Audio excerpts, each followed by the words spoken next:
ሄሎ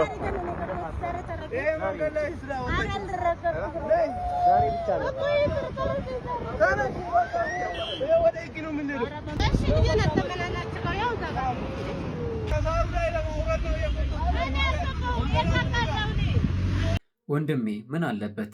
የኔ እናት እዚህ ቦታ እኮ መቀመጥ አይቻልም፣ ከተቀመጡ ቅጣት አለው ብለህ ከዛ ቦታ እንዲነሱ አድርገህ ወደ ሌላ ቦታ እንዲሄዱ ብታደርግ። እንደውም እኮ ማድረግ የነበረብህ የኔ እናት ተቸግረው ነው ተርበው ነው ምን ልርዳሽ ብለህ ቁጭ ብለህ አናግረሃቸው፣ ብር ካለ ምሳ ጋብዛቸው፣ የኪስም 10 ብር 20 ብር ሰጥታቸው በሰላም ሄዱ ብትላቸው እኮ በጣም የተሻለ ነበረ። እናትህ ቢሆኑ እንደዚህ ታደርግ ነበረ? ሕፃን እኮ ተሸክማ ነው ቁጭ ያለችው።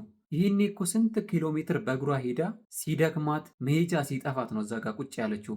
አንተ እንደዛ የምትጨነቅለት ሳር ነገ ፀሐይ ሲወጣበት ደርቆ ይረግፋል። አሁን ግን እንደዚህ የምታንቋሸሻት እናት ሞራሏን እንደዚህ ነክተ ምግብ ሁላ ብትበላ የመሬ ነው ምልክ እየጣፈጠ ደስ ብሎ አትበላው።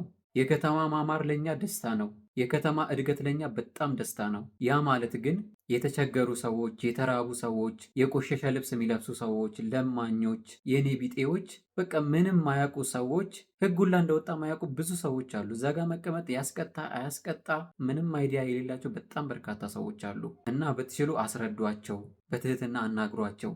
ከሰው ልጅ ይልቅ ሳርን አታስቀድሙ። የምሬን ነው። ምድር ላይ ባታገኙት ሰማይ ላይ አንድ ቀን ዋጋ ትከፍላላችሁና እባካችሁን ሰብአዊነትን እናስቀድም። ሳሩ ይበላሽ፣ ኮሪደር ልማቱ ይበላሽ አይደለም፣ የሰውን ልጅ ከእሱ አታሳንሱ።